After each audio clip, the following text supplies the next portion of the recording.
tu es surveillé. Si tu es sur cette vidéo, c'est que l'algorithme t'a eu, il t'a pris au piège. En effet, 70% des vidéos qu'on regarde sur la plateforme sont celles qui ont été suggérées par le système. Ça veut dire que la plupart des choix qu'on fait sur une plateforme comme YouTube, c'est des faux choix. Parce qu'en fait, on va cliquer sur ce qu'il va nous proposer. On pourrait dire que c'est pas si grave, parce que c'est du contenu qu'on aime. Mais en fait, ça va bien plus loin. Donc en fait, les réseaux sociaux, on a l'impression que, en toute bonne foi, en fait, on regarde du contenu qui nous plaît, on regarde des tweets qui nous plaisent, on regarde des vidéos qui nous plaisent, on regarde, je ne sais pas, des posts Facebook qui nous plaisent, des photos Instagram ou Pinterest, ce genre de choses. On pourrait croire que, en fait, si on est accro à ces contenus, c'est parce que c'est du bon contenu. Parce qu'en fait, on a envie de rester sur application, parce qu'en fait, on se sent bien quand on est sur application.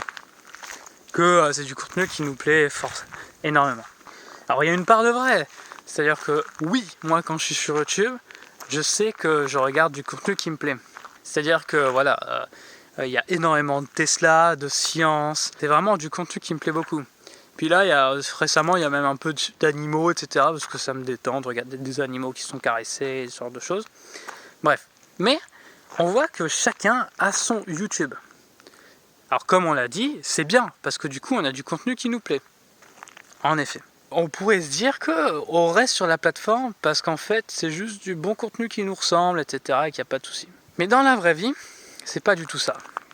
C'est-à-dire que, je le répète, mais on pourrait penser que YouTube, c'est une application faite pour nous, pour les utilisateurs.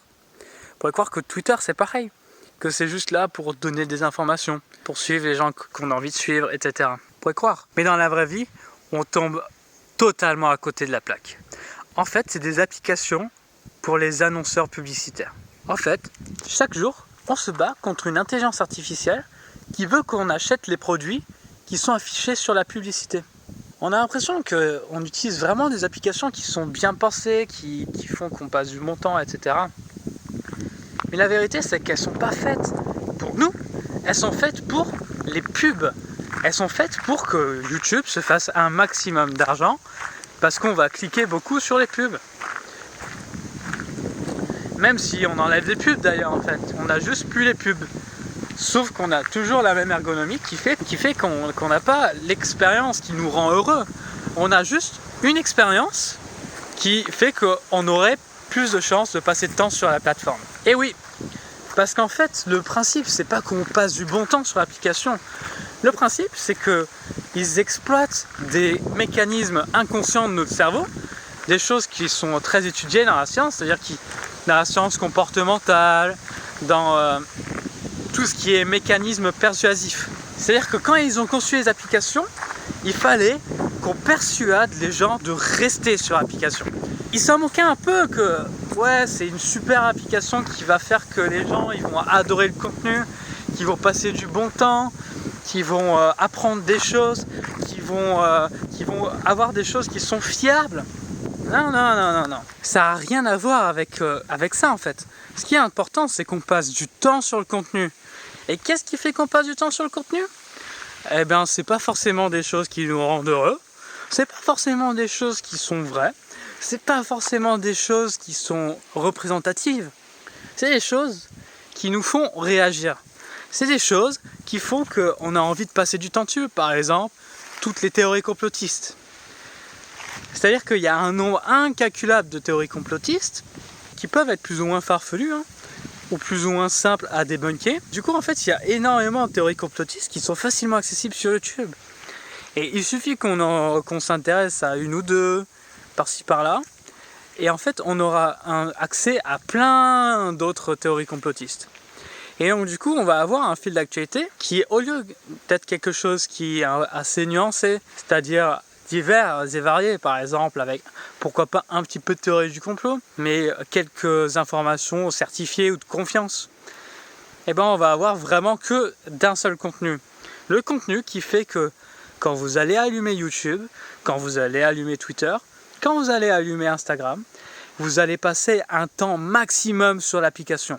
C'est ce qui fait que les fake news, elles sont pas juste créées pour être fausses. Non, elles sont créées pour qu'on ait envie de cliquer, pour qu'on ait envie de lire, pour qu'on ait envie de rester sur la plateforme.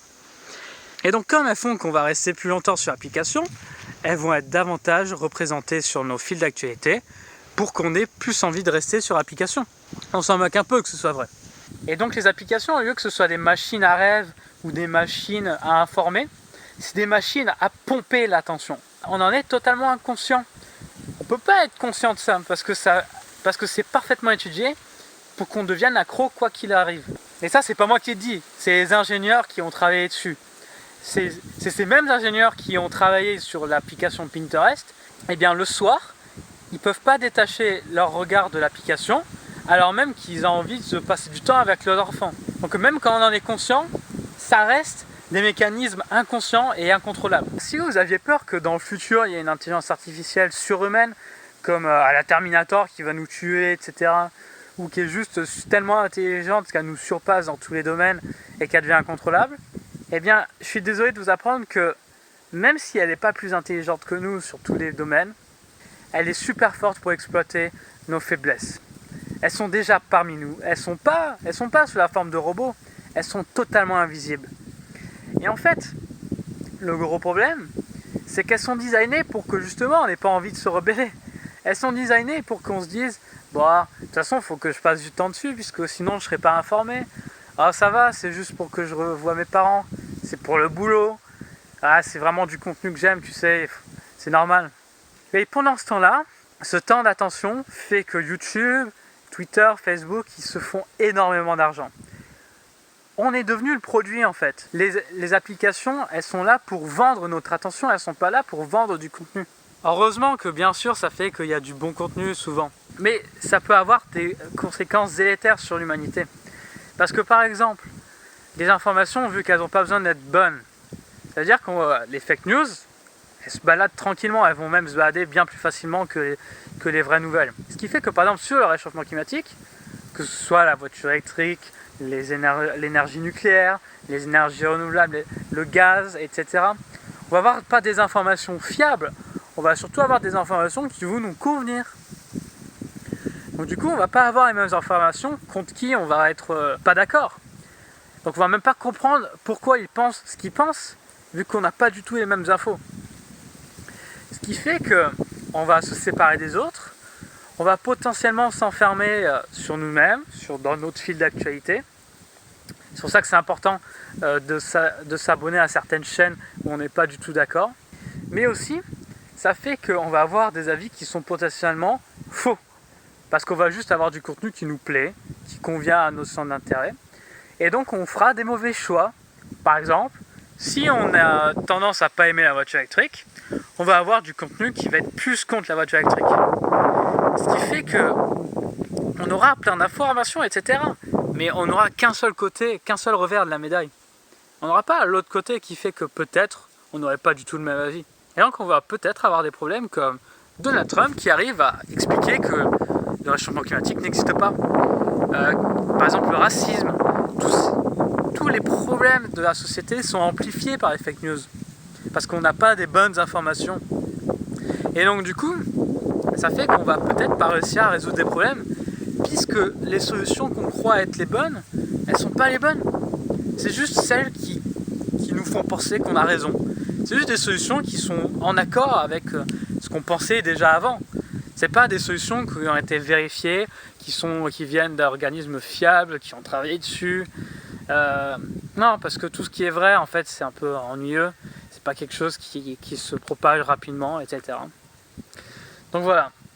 Donc j'ai fait cette vidéo parce que je pense que c'est très important d'être au moins conscient du truc. Et que je pense que je suis assez optimiste en la matière. Je pense qu'on peut designer des applications pour arrêter de nous pomper de l'attention. On peut designer des applications qui vont par exemple dire « Est-ce que vous vous sentez bien ?»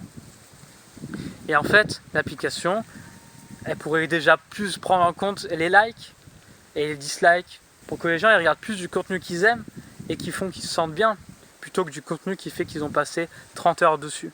Même d'ailleurs, ça devrait être l'inverse. Si on voit qu'on passe trop de temps sur un contenu, il devrait dire il devrait changer un peu l'algorithme pour nous mettre d'autres vidéos qu'il faut qu'on va plus voir l'autre côté du monde, qu'on va arrêter de regarder toujours le même contenu.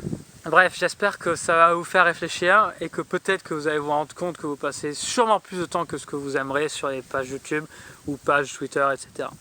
Si vous aimez cette vidéo, n'hésitez pas à la partager pour qu'elle devienne virale et que je me fasse un maximum de thunes. Non, c'est pas vrai, je me ferai pas d'argent.